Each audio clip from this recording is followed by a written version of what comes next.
요단강 도하 준비, 유사들을 향한 전투 식량 준비령이다.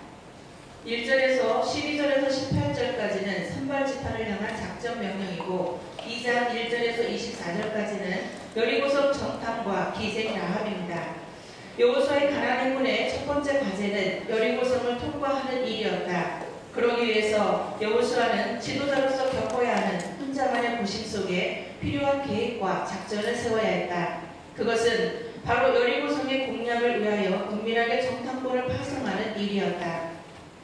그 땅과 여리고를 엿보라. 1절에 보시면 눈의 아들 여호수아가 시딤에서 두 사람을 정탐으로 가만히 보내며 그들에게 이르되 가서 그 땅과 여리고를 엿보라 하매 그들이 가서 라합이라 하는 기생의 집에 들어가 거기서 유숙하더니 여기 나타난 시딤은 아카시아라는 뜻을 갖고 있는 것으로 아벨 시딤으로 불리기도 하였습니다. 이곳은 요단 동편 12km에 위치하고 있었는데 현재는 와디 케프라임에 있는 테렐 하만입니다.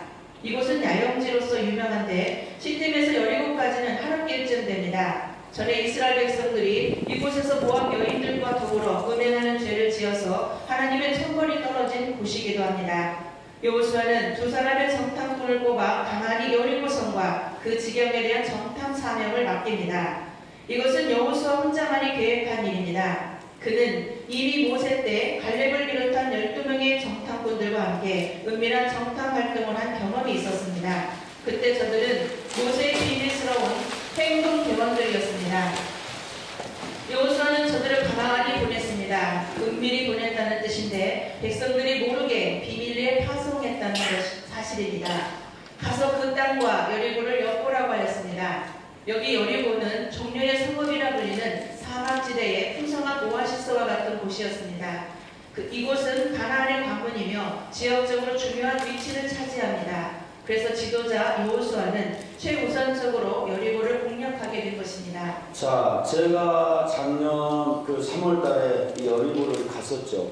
우리 성도님들하고 같이 가서 성지순례를 하고 왔는데 이 여리고가요, 지역이 굉장히 낮아요. 그러다 보니까 물이 나는 거예요. 그래서 여리고라는 그 지역 자체가 굉장히 저지되어 있습니다. 그런데 이 여리고가 존재할 수 있는 것은요, 물이 나요, 거기에. 그래서 그 사람들은 아주 막 자랑스럽게 우리를 데리고 가서 그 물 구경을 시켜주더라고.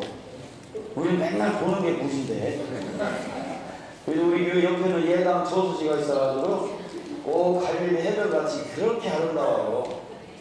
그런데 저는 물 옆에서 사는 사람인데 쫄쫄쫄 흐르는 물을 막 자랑하는 거예요. 여기 물이 딱. 그런데 제가 그 얘기를 하려는 것이 아니라 중요한 영적인 의미가 있어요. 세상도 우리도 뭐가 있어야 사는 거예요? 물이 있어요. 물이 있어요. 여리고가 존재할 수 있었던 것은 물이 있었기 때문에 그런 거예요. 아셨죠?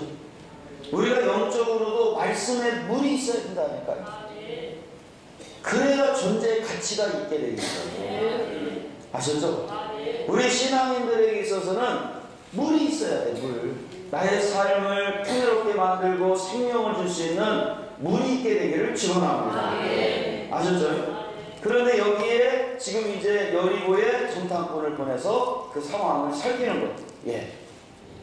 여리고를 엿보라. 여리고는 요단 계곡 서쪽 끝부분 곧 베냐민 지파의 영토를 구분하는 경계 지역으로 비옥한 요단 평원에 자리 잡고 있었다. 이 여리고성은 구약과 신약에서 하나님의 구속 역사의 경륜 가운데 자주 나타나고 있다. 이 성은 여호수아의 가나안 정복에서 처음으로 파괴되었다. 그런데 그 여리고성에 이방 여자 기생 라합이 믿음으로 구원을 받는 역사가 여호수아에서 나타납니다. 신약의 경우도 우리 주님께서 여리고성에 이르러 삭개오를 부르는 놀라운 여리고 소녀를 던졌던 곳인가 하면 소경 거지 바드메오가 주님의 은총을 입은 곳이다. 마침내 보내받은 두 사람의 정탐꾼은 여리고성에 잠입하게 되었다. 그들이 가서 라합이라 하는 기생의 집에 들어가 거기서 유숙하더니 신학자들은 여기 기생 라합을 여인숙의 주인이라고 추석하였다. 그렇다면 그녀의 집은 여러 사람이 드나들고 또 유숙도 하던 곳으로 추측된다. 여호수아에게 파송받은 두 정탐꾼은 이러한 여인의 집에 들어가서 유숙함으로 그 집에서 여리고성의 정복을 정보와 그 주변 가나안에 대한 정보를 입수하기가 쉬웠을 것이다. 하나님은 여호수아가 보낸 두 정탐꾼의 걸음을 기생 라합의 집으로 인도하심으로써 당신의 크신 구속의 경륜의 일면을 나타내고자 하신 것이다. 시딤이라는 것은 팔레스틴의 경계를 이루는 모압 땅에 있는 골짜기로서 두 줄기의 개천이 흐르고 있기 때문에 진을 치기에 적합한 곳이었다. 본래 이름은 아벨 시딤, 요단 동편 12km 지점에 위치해 있었다. 가만히 보내며 라는 말씀은 가만히의 히브리어 헤레시는 둔하게 되다 조용히 하다란 뜻의 하라시에서 파생된 부사어이다. 일찍이 가데스에서 12 정탐꾼 중에 한 사람으로 활약했던 여호수아는 정탐꾼이 처하는 위험을 누구보다도 잘 알기 때문에 두 정탐꾼을 은밀히 보낸 것이다. 따라서 이 임무는 이스라엘 백성들조차 모르게 조심히 행해졌는데 그것은 만일 좋지 못한 보고로 인해 모세 때처럼 백성들을 낙담시키지는 않을까 하는 염려 때문이었다. 여리고를 엿보라. 엿보다에 해당하는 라하는 주의 깊게 보다, 조심스럽게 관찰하다라는 의미이다. 라합이라 하는 기생이라는 말씀은 라합을 미워하기 위하여 요세푸스와 탈군 그리고 유대 랍비들은 기생을 여관 주인으로 해석하기도 한다. 그러나 히브리서 11장 31절과 야고보서 2장 25절은 라합을 분명히 기생, 포르네이라고 표기하고 있기 때문에 여관 주인으로 볼 수는 없다. 더군다나 개혁성경의 기생은 공동번역처럼 창녀로 번역되는 것이 더 좋다. 왜냐하면 히브리어 조나는 가능하다, 매춘하다를 뜻하는 자나에서 파생했기 때문이다. 한편 기생의 집은 각양각색의 사람이 모여 사담을 분방하게 나누는 곳이었으므로 가나안 범인의 민심이나 정치, 군사적 동태 따위를 간파하기에는 적절한 곳이었다. 뿐만 아니라 기생 라합의 집은 성벽 위에 위치하고 있었으므로 여리고성을 조망하기에도 매우 적절한 장소였다. 유숙하더니 히브리어로 삭하부는 기본의 뜻은 눕다인데 이 동사는 때로 동치를 위해 눕는 것을 뜻하기도 하기 때문에 노스와 같은 학자는 여기서 두 정탐꾼과 라합이 동침을 했다고 주장한다. 하지만 8절을 통해 볼 때 여기서 눕는 것은 동침을 위해서가 아니라 단순히 잠을 자기 위해서였다. 정탐꾼들의 여리고 잠입이 여리고 왕에게 알려진 2절 혹이 여리고 왕에게 구하여 가로되 보소서 이 밤에 이스라엘 자손 몇 사람이 땅을 탐지하러 이리로 들어왔나이다. 정탐꾼들의 여리고 잠입이 탄로가 나고 말았다. 저들은 정탐꾼의 정체까지 알고 있을 정도였다. 이스라엘 자손 몇 사람이 밤에 정탐을 목적으로 여리고성에 잠입했다고 하였다. 그래서 여리고성은 삽시간에 긴장합니다. 여리고 왕이라는 것은 당시 중서부 팔레스틴 지역은 명목상 애굽의 지배하에 있었으나 실상은 애굽의 왕권이 그 지역에 대해서 별 영향력을 행사하지 못하고 있었습니다. 따라서 당시의 가나안은 각각 그 자체의 왕들을 가진 성읍 국가로 구성되어 있었습니다. 여리고 왕은 이러한 여러 왕들 가운데 하나로 여리고를 다스렸던 통치자였습니다. 고하여 가로되 정탐꾼이 들어가자마자 여리고 왕이 이 소식을 보고받은 것을 볼 때 여리고의 병사들이 그 성을 매우 철저하게 경비하고 있었음을 짐작할 수 있다. 이것은 당시 요단 강가에 위치한 성읍으로서의 여리고 군대가 이스라엘이 조만간 요단강을 건너 진격해 오리라는 사실을 알고 비상 경계를 폈기 때문일 것이다. 이 밤에라는 것은 1절과 5절과 7절에 관련시켜 볼 때 이때는 정탐꾼들이 들어온 때가 아니라 왕에게 알린 보고자의 시점에 근거하여 한 말이다. 3절 여리고 왕이 라합에게 기별하여 가로되 내게로 와서 내 집에 들어간 사람들을 끌어내라. 그들은 이 온 땅을 탐지하러 갔느니라. 여리고 왕에게 보고된 내용 가운데는 여호수아가 파송한 정탐꾼들이 기생 라합의 집에 들어간 사실까지 포함된 듯하다. 순식간에 여리고성은 일종의 비상사태에 들어가게 될 셈이다. 끌어내라, 히브리어 야차는 나오다, 앞으로 가다라는 의미로서 이 말은 갇힌 존재 또는 숨겨진 존재를 밝은 곳으로 이끌어낸다는 개념이 강합니다. 그런 점에서 이 동사는 애굽에서 종살이하던 이스라엘 백성을 이끌어내신 하나님의 출애굽 사역과 관련하여 많이 사용되었습니다. 온 땅을 탐지하러 2절에서도 나타난 바 있는 탐지하다의 히브리어 하파르는 깊이 파다, 구석구석 수색하다를 뜻합니다. 따라서 낙스는 이 부분을 땅의 모든 구석구석을 정탐하기 위하여로 번역하고 있습니다. 자, 그런데 여기서 하나 이제 짚고 넘어갈 것은 사실 이 정탐을 하나님이 하라고 했어요. 이 여호수아가 개인의 생각이에요. 개인의 생각입니다. 그런데도 나합을 하나님으로 엮어내죠. 이게 하나님의 역사예요. 참, 하나님은요, 이래도 저래도 하나님의 일을 열어가십니다. 아셨죠? 예. 4절에서 7절.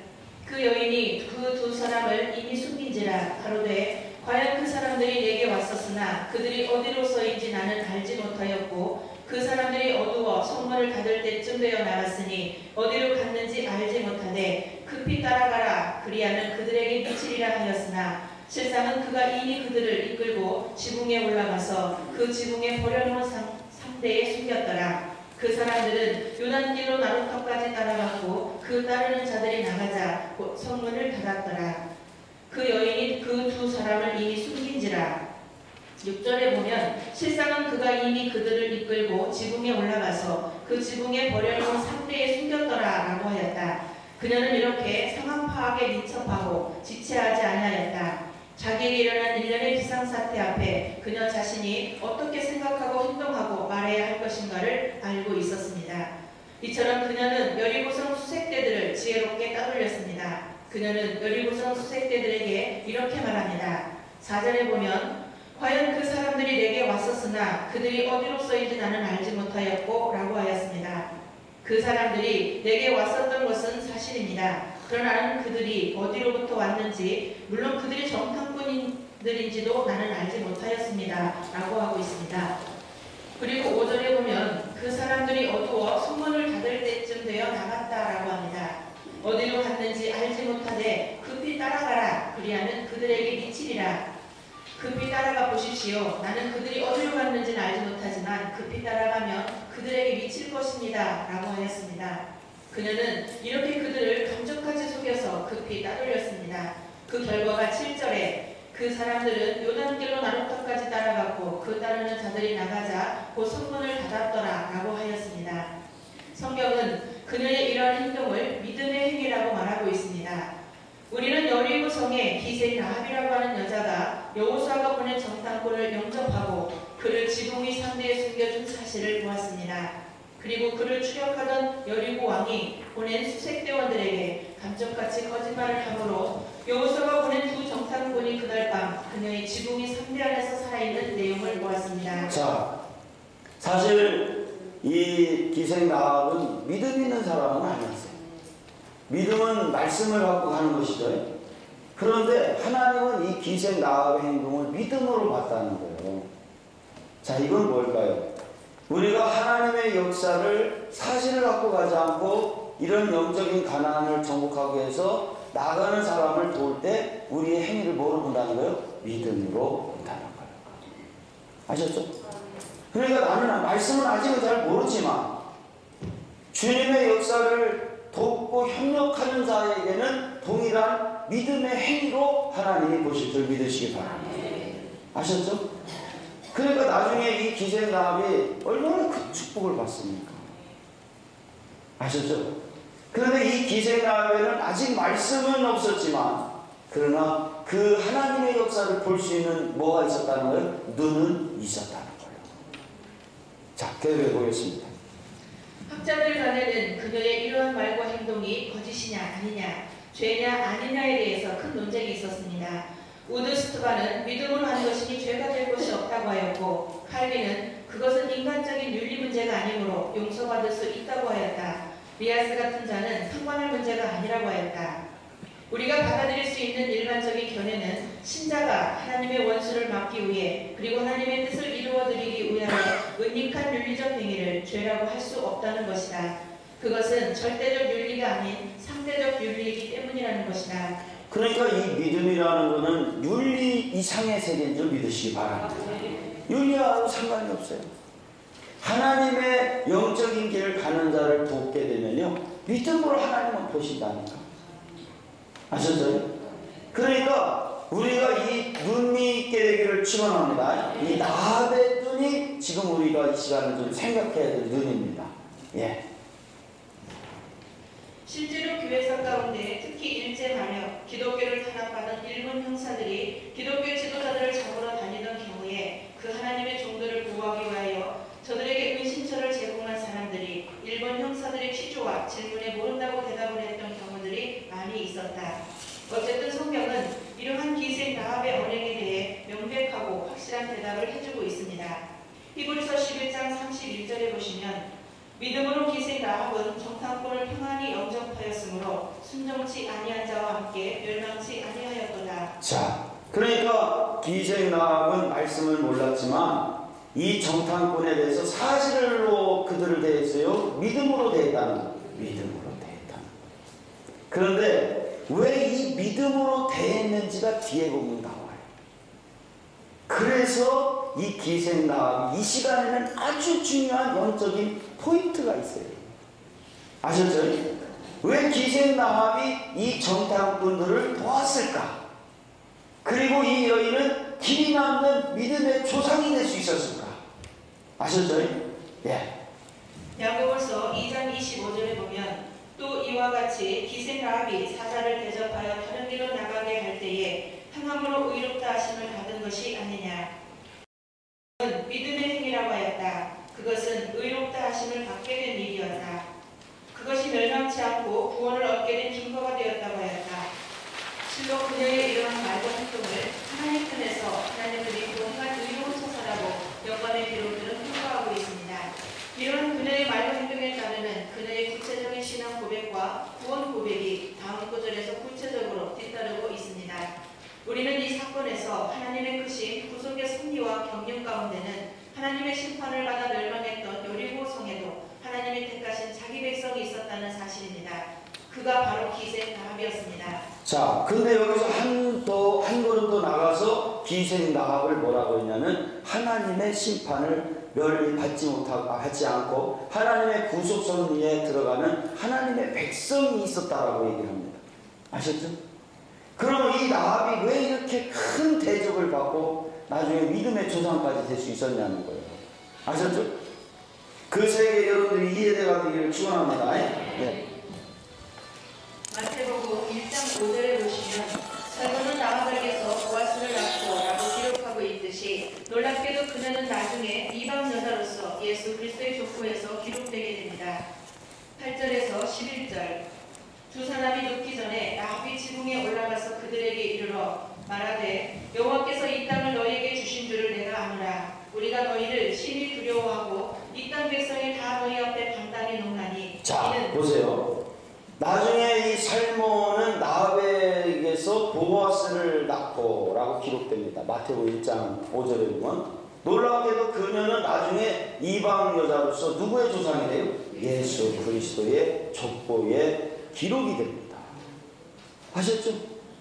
그 여인이 이렇게 될 수 있었던 것은 8절로 11절에 보니까 거기 8절 두 사람이 눕기 전에 라합이 지붕에 올라가서 그들에게 이르되 말하되 여호와께서 이 땅을 너희에게 뭐 한 줄 알았다? 주신 줄을 내가 아노라. 아셨죠? 우리가 너희를 심히 뭐했다? 두려워하고 이 땅 백성이 너희 앞에 간단히 뭐했다? 녹았나니. 참 이게요, 이 기생 라합에게는 하나님의 역사를 읽을 수 있는 지혜가 있었어요. 아셨죠? 여러분들 이 역사의 주인공은 이 지혜가 있는 사람이 역사의 주인공이 될 줄 믿으시기를 축원합니다. 사실을 보는 것이 아니라 그 역사를 읽을 수 있어야 돼요. 아셨죠? 근데 이 기생 라합에는 그 눈이 있었다는 거예요. 어쩌면 이렇게 하나님께서 그에게 그 지혜의 눈을 주셨는지 몰라. 아셨죠? 네. 이는 너희가 애굽에서 나올 때 여호와께서 너희 앞에서 홍해물을 마르게 하신 일과 너희가 요단 동편에 있는 아모리 사람의 두 왕 시군과 옥에게 행한 일, 곧 그들을 전멸시킨 일을 우리가 들었으니라. 우리가 듣자 곧 마음이 녹았고 너희의 연고로 사람의 정신을 잃었나니 너희 하나님 여호와는 삼천하지의 하나님이시니라. 아, 네. 근데 이 기생 라합이요, 그 직업상 이렇게 여관도 하고 기생 일을 하다 보니까 사람들이 많이 온단 말이에요. 그러다 보니까 거기는 사람들이 소문을 많이 갖고 오잖아. 가만히 들어보니 이 기생나합은 알았어요. 저게 하나님의 역사구나. 제가 볼 때 오늘 여기 앉아 계신 분은요, 영적으로 기생나합이야. 지혜가 있으셔.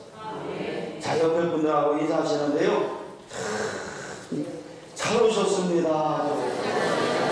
지혜가 있으십니다. 잘 되실 겁니다. 자, 우리 하나님께 영광의 박수 드리시기 바랍니다. 아시죠? 그 지혜가 있어야 예수님의 조상이 될 수 있었다니까. 그 지혜가 있었기 때문에. 그러니까 이 기생나합은요, 근데 기생나합만 그 소식을 들었겠어? 그죠? 그러나 다른 사람들은 그걸 선택해서 안 했어. 선택 않고 사실 앞에만 무너져 내렸지. 그러나 이 우리가 가나안의 세계에서 구원받는 자의 길을 가기 위해서는요, 역사를 읽을 수 있는, 믿음의 역사를 읽을 수 있는 지혜가 있어야 돼요. 그 지혜가 있는 사람은 하나님의 역사를 돕는다니까. 거기에 동참한다니까. 그때 하나님께서 그를 축복해 주실 줄 믿으시기를 바랍니다. 아셨죠? 예. 눕기 전에 지붕에 올라가서, 당시 팔레스틴의 가옥 구조상 지붕은 평평했고 외부 층계로부터 올라갈 수 있었다. 그리고 지붕은 햇볕이 잘 들고 바람이 잘 통했던 관계로 빨랫거리나 곡식 그리고 선대 등을 건조시키는데 가장 적합한 장소였다. 따라서 여름철에는 흔히 이 지붕 위에서 잠을 청하기도 하였다. 여호와, 이스라엘과 언약을 맺은 구속주 여호와의 이름이 이방 여인 기생나합의 입에서 나왔다는 사실로 미루어 볼 때 이스라엘의 출애굽과 광야 여정 그리고 요단 동편 아모리 족속 정벌 사건 등을 통해 이스라엘 민족 신의 능력이 이미 가나안인들에게까지 널리 알려져 있었다는 사실을 알 수 있다. 아멘. 이 가나안인들도요, 안 되는 것도 다 듣고 있었다니까. 제가 이 서울에서 그 나눔을 할 때요, 강의를 할 때 보면 저녁팀들이 있어요. 저녁팀에 우리 장로님 치과 거기 대기실에서 이제 그 우리가 모임을 가끔 했는데요. 거기에 7살짜리 꼬마애가 있어요. 남자애. 근데 여기는 이제 저녁팀들은 직장인들이기 때문에 이 직장인들이 이제 부부가 와서 듣는 사람들이 있다 보니까 아이들을 데리고 와.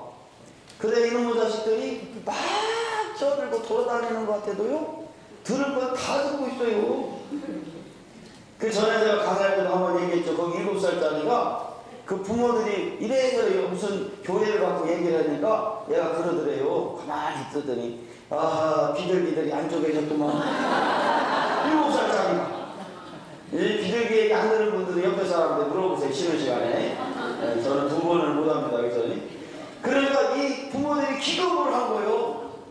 그런데 어느 날 그 교회 선생님이 와가지고 이렇게 저렇게 얘기하면서 그 아이한테 그러더래요. 하나님은 어디 계시지? 그러니까 얘가요, 뭐라 그러냐면, 우리가 되게 뭐 하나님 어디 계시지? 하늘에 계시다 어디다 그러잖아, 애들이. 기존에는 그렇게 우리가 배웠잖아. 근데 얘 뭐라 하냐면, 하나님은요, 광야에 계셔요.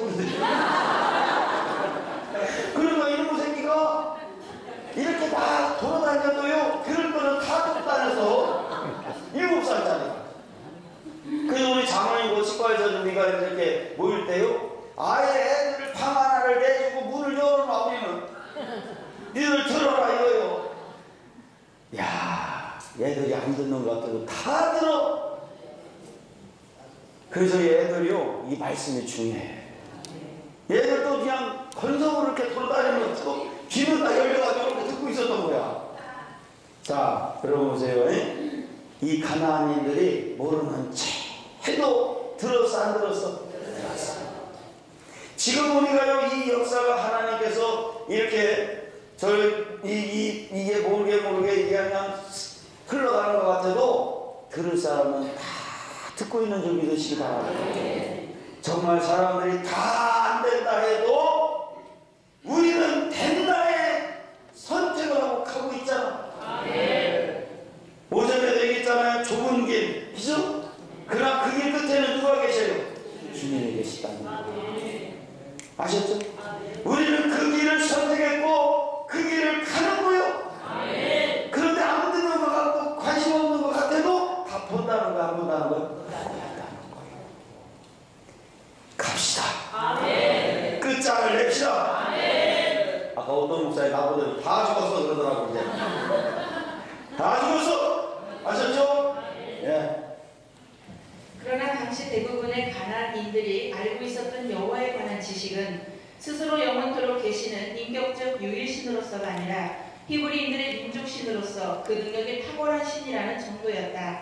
따라서 그들 가나안인들 대부분은 여호와를 경외의 대상으로 보기보다는 단순히 두려움과 공포의 대상으로만 보았던 것이다. 그런데 이들이 봤던 하나님은 나합과 같지 않고 두려움과 공포의 대상이었어요.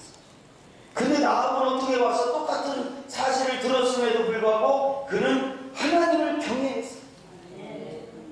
아셨죠? 이 차이가 구원과 구원받지 못함의 차이가 될 줄 믿으시기 바랍니다. 여러분들 하나님의 역사를 경외할 수 있는 지혜가 있게 되기를 축원합니다. 예. 그러나 그 중에서도 라합은 여호와의 전능성과 광대무변성을 알았을 뿐 아니라 믿었고 나아가 그 믿음의 근거에서 여호와께 은혜를 구할 만큼 여호와의 긍휼성도 확신했던 것이다. 이로 인해 라합은 결국 믿음의 소유자로 후일에 인정받을 수 있었다. 아멘. 그러니까 이 믿음의 소유자가 될 수 있는 것은 두려움과 공포의 대상으로 하나님을 생각하는 것이 아니라 그 하나님을 경외한 자는 믿음의 선택을 받을 수 있고 믿음의 조상으로서의 축복의 길을 갈 수 있게 될 줄 믿으시기 바랍니다. 그러니까 이 라합이 얼마나 준비된 사람인가를 볼 수가 있는 거예요. 아시죠? 세상에서는 기생이었지만 하나님이 보실 때는 예수님의 조상이 됐다니까. 아셨죠? 하나님이 보시는 사실은 우리가 보는 사실과는 다른 줄 믿으시기를 축원합니다. 낮고 천하다 할지라도 세상으로 볼 땐 바보 같을지라도 하나님이 보실 땐 그 중심을 보시는 거예요. 그의 중심을 보시는 하나님, 그 하나님께 우리는 동참합시다. 그 하나님의 역사에 우리 인생을 겁시다. 역사하시는 하나님의 영혼의 하나님의 되기를 축원합니다. 예. 너희 우리 두 대명사가 아주 선명한 대조를 이루는데 여기서 너희는 이스라엘 백성을 가리키며 우리는 모든 가나안 거민을 의미한다. 이는 이스라엘 백성이 홍해 도하 후에 부른 찬양에서 이스라엘 백성과 가나안 거민이 대조되어 나타나는 것과 같은 맥락에서 이해될 수 있다. 그러므로 여기 라합의 고백은 가나안 모든 거민이 낙담하게 될 것이라는 하나님 말씀의 성취를 생생히 대변해주고 있다.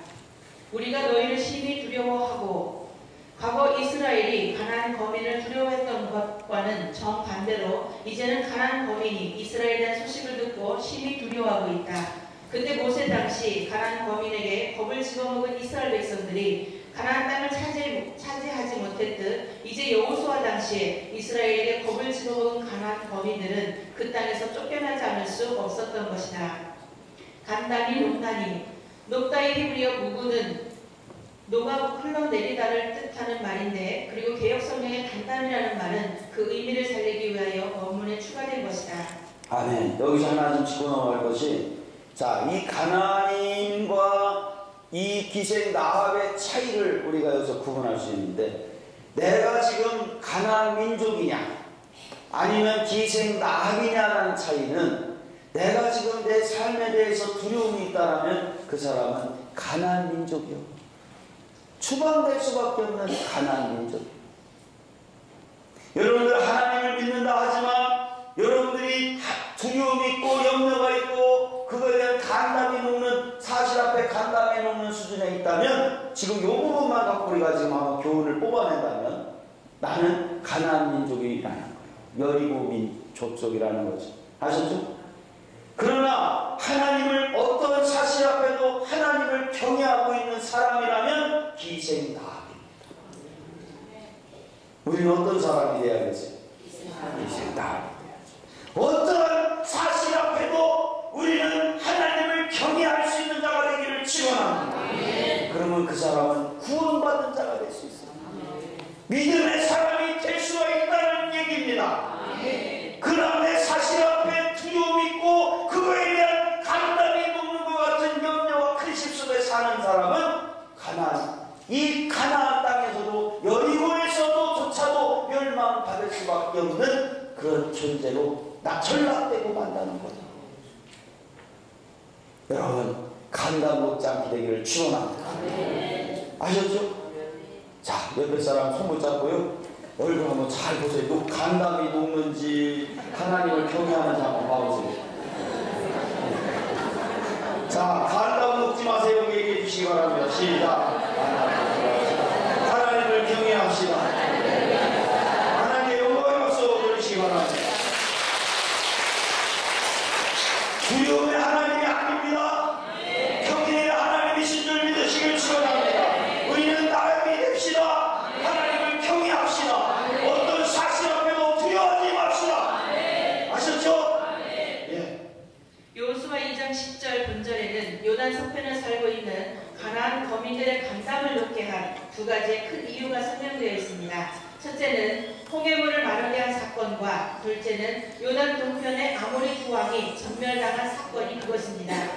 전멸시킨 일, 페람템은 이것은 저주하다, 완전히 파괴시키다를 뜻하는 동사 파람에서 파생되었다. 이 동사는 하나님의 거룩한 공의 속성과 관련하여 어떤 사람이나 사물을 철저히 파괴하여 회복 불가능한 상태로 만들 때 사용되는 개념으로서 여호수아의 군대가 진멸한 거의 모든 도시들에 대해 사용되었다. 자, 그러면 여기서 한 단계 이제 더 깊게 들어갑니다. 왜 이 가나안 민족들은 두려워했을까?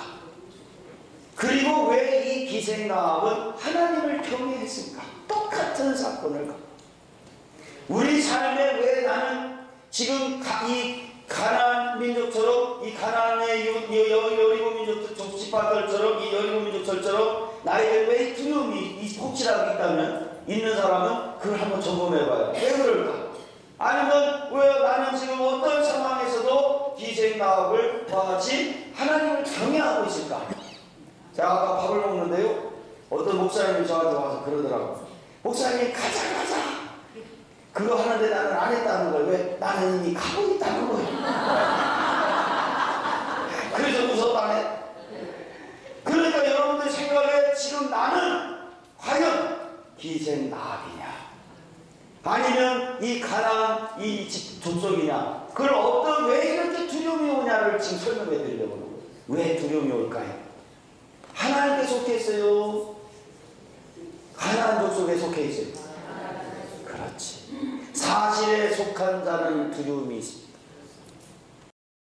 왜 두려움이 있느냐? 간담이 녹고 있느냐? 가나안 이 여리고 이 민족들은 하나님께 속하지 않았어. 사실에 속했다는 거예요. 그러나 이 기생나합이 왜 이렇게 하나님을 경외했느냐? 그는 사실에 속했어요. 하나님을 선택했어요. 하나님을 선택했어요. 아셨죠?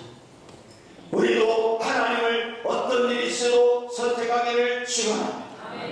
하나님을 경외하시기를 축원합니다. 내가 지금 하나님을 경외한다면 하나님을 선택한 사람입니다. 어떤 사실도 선택하지 않고 하나님을 선택한 사람에게는 하나님을 사랑하고 경외할 줄로 믿으시기를 축원합니다. 아셨죠? 이 경외라는 게 이제 하나님이 아브라함이 이삭을 바칠 때 네가 나를 경외하는 줄 알았다. 아셨죠? 그때 그랬어요. 다른 번호에는 이제 내가 네 믿음을 봤다. 그건 뭐요? 하나님은 아브라함의 사랑을 봤다는 얘기입니다. 우리가 하나님을 사랑한 이 사실을 보고 있다는 것은, 이 두려움이 있다는 것은 뭐냐면 하나님을 사랑하지 않고 있다는 거예요. 자기를 사랑하는 자는 하나님을 사랑할 수 없게 된다고 했어요. 아셨죠? 여러분들, 나를 희생시킬 수 있는 사람은 주님을 사랑할 수 있게 될 줄 믿으시기를 축원합니다. 아셨죠? 이 기생나합은요 하나님께 속한 자였어요. 자, 일단 더 보면서 얘기하겠습니다. 여호수아 2장 11절에 나움이 녹았고, 여기서 녹았고의 히브리어 마사스는 주로 어떤 큰 공포나 두려움과 관련하여 완전히 절망하는 것을 뜻합니다. 정신을 잃었나니 직역하면 영혼이 남아있지 않는 이로 곧 대항하거나 싸울 용기를 상실하는 것을 뜻합니다. 상천하지의 하나님이시니라. 문자적으로는 위로는 하늘에 계시고 아래로는 땅에 계신 하나님으로 신명기 4장 39절에 나타나 있는 모세의 말을 연상케 합니다. 정상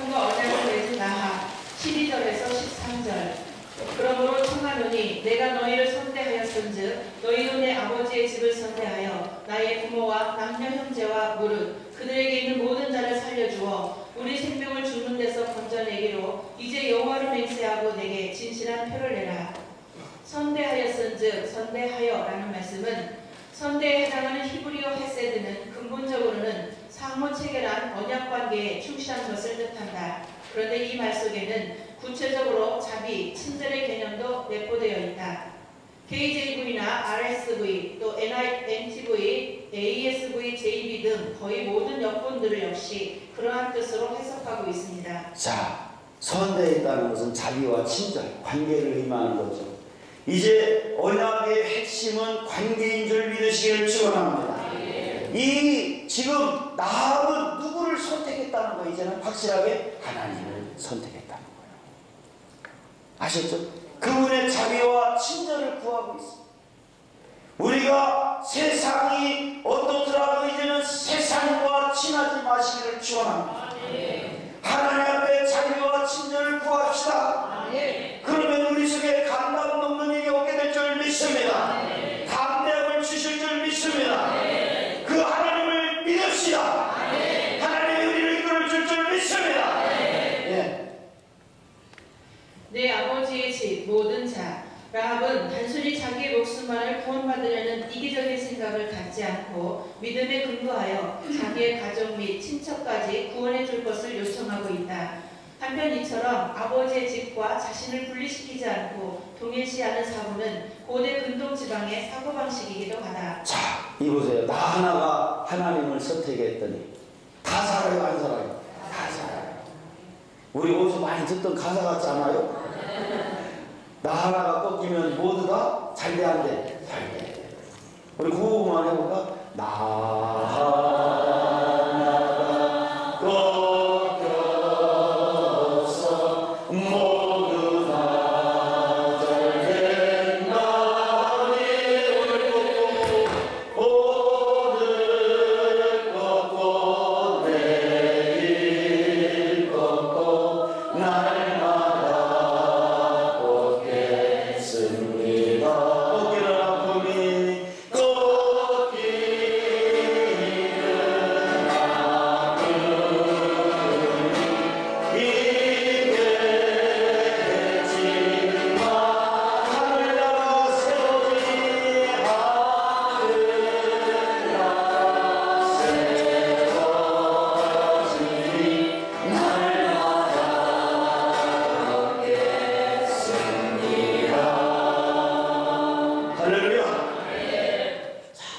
기생과 판사 하나님을 선택하자.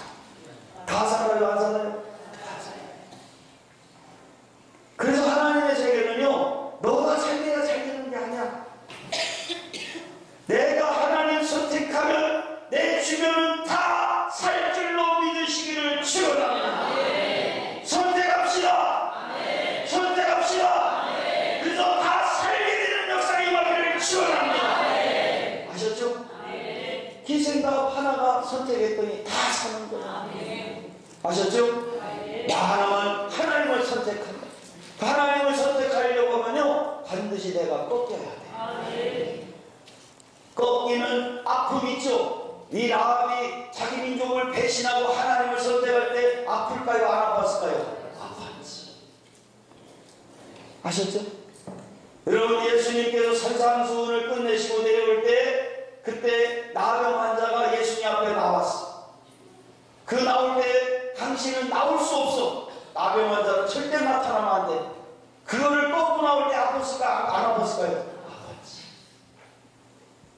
백부장이 그 자기의 종을 위해서 나올 때 참 이거는 있을 수 없는 일이죠. 죽어도 괜찮은 존재인데 자기 부하가 종이, 그런데 나오면 그 순간 아팠을까 안 아팠을까요? 아팠지. 자존심 꺾어야 되니까. 여러분, 하나님을 선택한다는 것은 아픔이 따릅니다. 우리의 기존의 모든 상식을 뛰어넘어야 되기 때문에 아픈 거예요. 어제 우리가 천국 가려면 어린아이 같이 돼야 된다고 했죠? 근데 어린아이는 상식 있는 사람이 없는 사람이에요. 없는 사람. 개념 없는 사람 됩시다. 이 세상의 개념 다 버립시다. 이 세상 사람들이 바보라기도 하나님을 선택하기를 축원합니다. 손 들고 한 번 더 가자! 가자! 가자! 아셨죠? 누가 뭐라기도 가는 거예요. 바보라기도 가! 개념 없다기도 가! 아파도 가! 하나님을 선택합시다. 아셨죠? 네. 여호와로 맹세하고 살려주어 죽는 데서 건져내기로 이를 통해서 볼 때 앞에서 선대했듯이 선대하라고 한 말은 구체적으로 가나안 군대의 칼로부터 당신들의 생명을 구해주었으니 마찬가지로 이스라엘 군대의 칼로부터 자신의 생명도 구해달라는 말임을 알 수 있다. 여호와로 맹세하고 이렇게 신의 이름으로 서약을 요구한 것은 이스라엘 군대가 성읍을 맹공격하다 보면 전쟁이 열기 때문에 혹시라도 약속한 말을 잊고 지키지 못할 수도 있었기 때문이다. 신의 이름으로 맹세할 경우 신을 맹세의 보증인으로 삼는 결과가 되어 그 맹세의 신빙성과 성결성이 인침을 받게 된다. 왜냐하면 만일 그 맹세를 어겼을 경우 신이 친히 그 위증에 대한 책임을 물을 것이기 때문이었다. 한편 그러한 의미에서 고대 근동 지역에서는 어떤 중요한 일을 서약하거나 확정할 때 그들이 믿는 신의 이름으로 맹세하는 습성이 사람들의 몸에 배어 있었다. 자, 여기서 중요한 또 원리가 하나 나오는 거예요. 이 기생나합은 사람에게 맹세했어요? 하나님에게 맹세했어요? 우리가요, 인생의 가장 큰 턴을 넘어갈 수 있는 것은 사람 수준 갖고는 안 돼. 우리가 잘해봅시다 해서 되는 게 아니라는 사실을 믿으시기를 축원합니다. 우리 이제 친하게 지나자고 해서 즐게 되는 것이 아닌 줄 믿으시기 바랍니다. 우리가 부부싸움 하지 말라고 각서 100개 써도 되는 게 아닌 줄 믿으시기 바랍니다. 우리끼리 사랑해보자고 해서 되는 것이 아니라는 거예요. 우리는 하나님이 필요한 이유를 깨닫기를 축원합니다. 기생나합이 이제 민족마저도 배신할 수 있었던 것은 하나님이 있었다. 우리가 이 세상의 어떤 가치관보다도 하나님을 선택할 수 있는 이 것은 바로 하나님이라는 그분이 있기 때문에 가능한 줄 믿으시기를 축원합니다. 인간의 삶이 아닙니다. 인간의 아버지 하나님이 인간의 어떤 상식이 아닌 줄 믿으시기를 축원합니다. 아시죠? 하나님이 있으면 되는 거예요. 하나님 그분이면 되는 거예요. 아셨죠? 저는요 하나님 한 분이면 됐던 거예요. 그분이면 만족해. 그랬더니 선택이 되느라는 사실입니다. 예. 진실한 표, 오트 에메트는 문자적으로는 진리의 증표이다. 구체적으로 이 증표는 여호와의 이름으로 행하는 맹세 자체를 가리킨다. 14절 두 사람이 그에게 이르되 내가 우리의 이 일을 누설치 아니하면 우리의 생명으로 너희를 대신이라도 할 것이요 여호와께서 우리에게 이 땅을 주실 때에는 인자하고 진실하게 너를 대우하리라. 누설치 아니하면 정탐꾼들이 맹세에 앞서 붙인 조건으로 곧 이 정탐 사건을 침공시까지 누구에게든지 발설치 아니하면 이란 뜻입니다. 다시 말하면 내가 마음이 변하여 우리를 배반하지 아니하면 이란 뜻입니다. 아멘. 우리가요 인간의 삶으로는 배신이 있어요. 그러나 하나님의 영역에서의 만남은 배신이 없는 줄 믿으시기 축원합니다. 아셨죠? 하나님이 주면 복길자가 없듯이 우리가 하나님을 통해 맺어진 관계는 배신이 없어요. 끝까지 갈 줄로 믿으시기를 축원합니다. 우리 이제 배신 없는 상처 없는 동행만 있는 세계가 열리기를 축원합니다. 이제 서로 정말 사랑만 하고 동행이 되기를 축원합니다. 하나님이 함께하는 만남은 배신이 없다. 아셨죠? 예. 우리의 생명으로 너희를 대신이라도 할 것이요. 13절에서 라합이 요구한 바 맹세는 이 말로 이루어졌다. 구약 성경에서는 맹세를 할 때 흔히 만일 내가 하면 내가 하리라 등의 조건식 표현으로 이루어졌고 그 맹세의 보증으로 여호와의 이름을 사용했다. 따라서 맹세자가 맹세 시 건 조건을 만일 상대방이 어겼을 경우 그 맹세자는 그 맹세를 준수할 의무에서 해방되었고 반대로 상대방의 조건 준수 준수에도 불구하고 맹세자가 자신의 맹세를 어겼을 경우에는 여호와의 징벌을 면치 못했다. 그러한 맥락에서 여기 정탐꾼들은 누설치 않을 경우를 조건으로 자신의 생명을 걸고 여호와 앞에 맹세하고 있는 것이다. 인자하고 진실하게 헤세드 워에메트 앞절 13절에 이미 나타난 선대, 진실함이라는 단어와 같은 단어인데 따라서 라합은 라합대로 정탐꾼은 정탐꾼대로 인자와 진실이라는 개념 아래서 서로 믿는 마음으로 약속을 하고 있음을 알 수 있다. 특히 성경에서 이 인자와 진실은 언약 관계와 관련하여 나타나는 대표적 표현이다. 15절 라합이 그들을 창에서 줄로 달아 내리오니 그 집이 성벽 위에 있으므로 그가 성벽 위에 거하였습니다. 줄, 헤벨은 묵다를 뜻하는 하발에서 파생한 말로서 끈 혹은 밧줄 등을 뜻합니다. 영역본 KJV는 끈으로 RSV, NTV, 리빙 바이블, JB 등은 밧줄로 번역하였습니다. 그 집이 성벽 위에 있으므로 성서 고고학자 가스탕의 여리고성 발굴 결과에 의하면 여호수아 당시의 여리고성은 4.5m 간격의 두 성벽으로 둘러싸여 있었다고 한다. 때문에 두 성벽 사이에 큰 대들보를 올려놓고 그 위에 집을 짓고 사는 사람들이 있었다고 한다. 라합의 집도 분명 이러한 집들 중에 하나로서 아마 그 집 들창이 외국 성벽 쪽으로 나 있었던 것 같다. 따라서 바깥 벽 쪽에 나 있는 집의 창문을 통해 정탐꾼들이 여리고성에 빠져나오는 것이 용이한 일이었다. 아멘. 제가 어떤 문헌에 보니까 여기다가 제가 정리를 해놓진 않았는데요. 이 끈이 구원의 끈으로 나왔어요. 구원의 끈. 아셨죠? 내가 하나님을 선택할 때 내 가정을 구원할 생명의 끈, 구원의 끈이 이루어질 줄로 믿으시길 축원합니다. 아셨죠?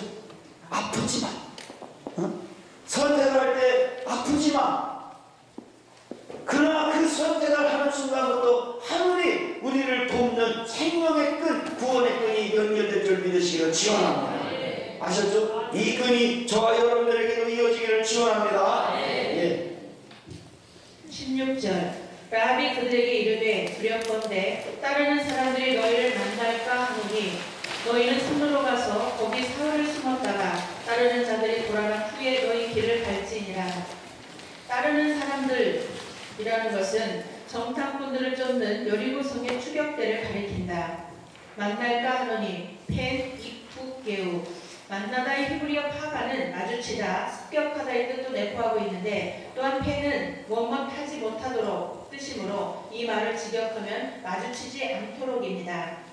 산으로 가서 숨었다가 혹자는 이곳을 동굴이 많은 여리고 북쪽이라고 보기도 하고 그러나 여리고성의 남과 북 및 동쪽은 산이 없는 평원지대로 밝혀졌습니다. 그런데 북서쪽 지역에는 해발 450m가량의 산이 있을 뿐 아니라 그곳에는 또한 많은 바위 및 동굴이 있어서 은신처로는 적격이었습니다. 따라서 라합은 정탐꾼들을 이곳으로 도피시킨 것으로 보이는데 반면 오늘날 일대 지역은 예벨 파란탈로 불리우는데 흔히 예수께서 시험받으신 장소로 추정되기도 합니다. 자, 여기 이 라합이 여기서 우리가 하나 또 짚고 넘어갈 것은 지형을 잘 알아야 몰라요. 잘 알아요. 그래서 산으로 숨으라고 했던 거예요. 이 뒤에 보면 왜 산으로 숨으라 했더니 그 이유가 나오는데 이건 무엇을 말하냐면은 한 사람의 하나님 나라로 돌아올 때 그만큼의 하나님의 역사는 더 많은 보호와 하나님의 역사가 가속이 붙게 될 줄 믿으시기 바랍니다. 아셨죠? 사람마다 탤런트가 있는 줄 믿으시기 바랍니다. 그래서 우리는 사람을 관계해 나가야 돼요.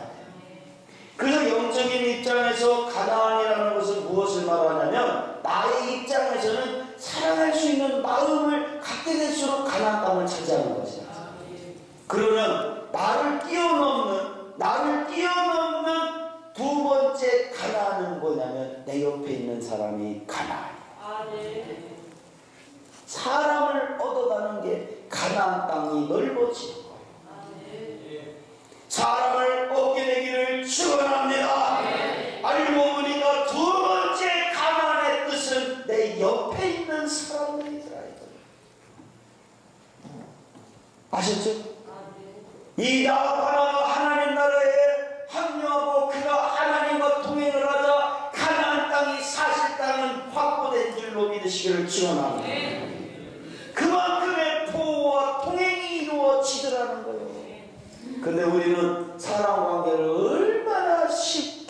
끊어버리는지 몰라. 여러분 끝까지 갑시다. 옆에 분이 나의 가나안입니다. 소중한 분입니다. 잘해줍시다. 자, 옆에 사람 손 붙잡고 인사하세요.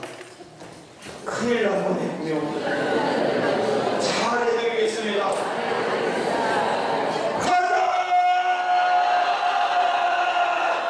할렐루야. 가나안의 두 번째 비밀이 풀렸네. 첫 번째 가나안 땅은 사랑할 수 있는 마음이 생길 만큼 가나안 땅이에요. 아시죠? 그 마음이 생긴 만큼 내 삶에 뭐가 와? 안식이 와. 그렇다면 옆에 있는 사람들과의 관계가 하나씩 남편과의 관계, 아내와의 관계, 자녀와의 관계, 교회에서의 관계, 목사님들과의 관계, 이웃들과의 관계가 회복될수록 가나안 땅이 정복될수록 뭐가 또 온다는 거예요? 안식이. 아셨죠? 가나안의 두 번째 영적인 뜻이 이해되기를 축원합니다. 축원합니다. 축원합니다. 할렐루야. 아멘. 아멘. 아셨죠? 그래서 사람을 함부로 대하면 안 돼.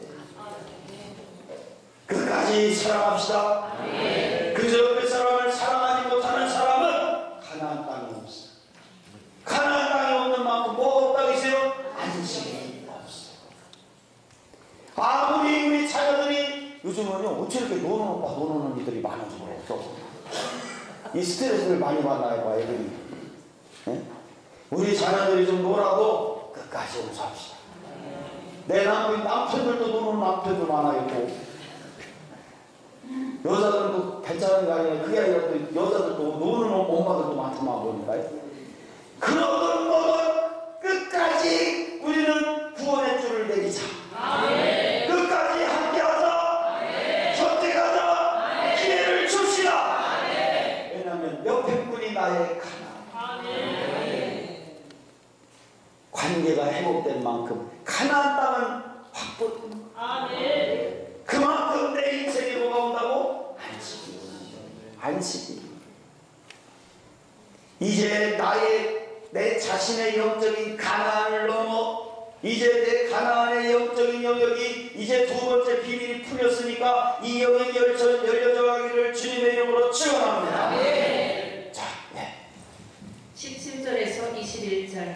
두 사람이 그에게 이르되 내가 우리로 서약케 한 이 맹세에 대하여 우리가 허물이 없게 하리니 우리가 이 땅에 들어올 때에 우리를 달아내리온 창에 이 붉은 줄을 메고 내 부모와 형제와 내 아비의 가족을 다 내 집에 모으라.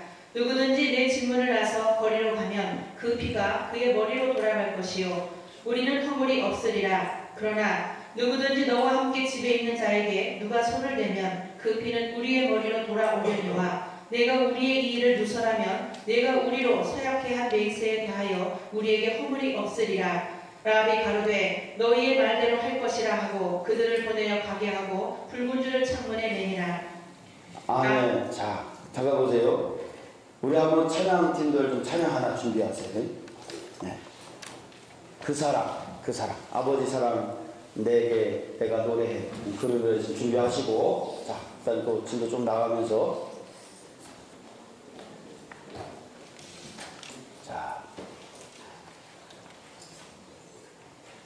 자, 한번 좀 해주세요.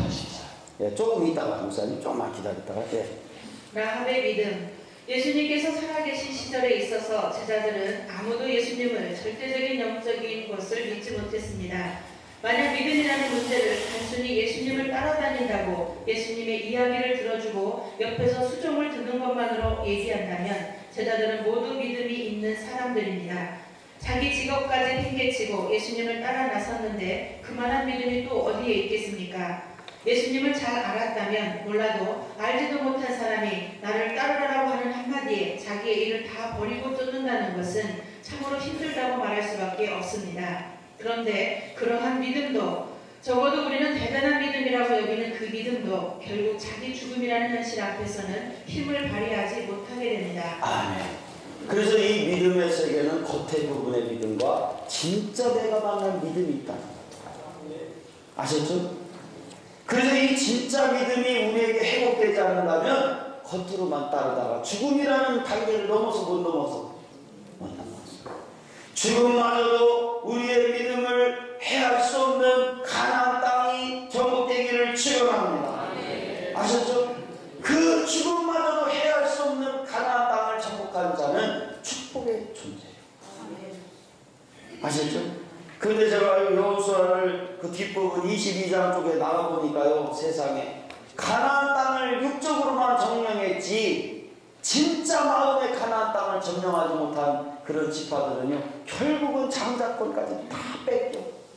에브라임 뭐냐, 므낫셋이 누굽니까? 요셉의 첫째 아들, 둘째 아들 아닙니까? 그 에브라임은 처자고 므낫셋은 장자잖아요. 근데 이들이 300년의 장자권이 뺏겨. 왜냐하면 그들의 마음속에는 가나안이 없어요. 우리 마음에 가나안이 있게 되기를 축원합니다. 자, 우리 노래 한 번 하고 우리 10분만 쉬었다가 하겠습니다. 네.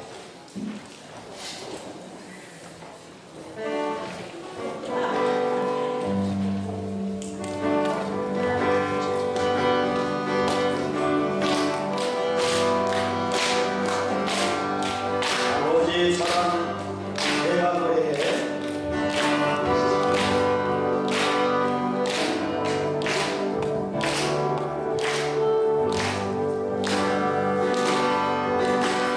아버지 사랑 내가 노래해. 아버지 내가 노래해. 아버지 은혜 내가 노래해. 그 사랑은 없으신 그 사랑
여러분, 이 사랑은 우리에게 있기를 바랍니다.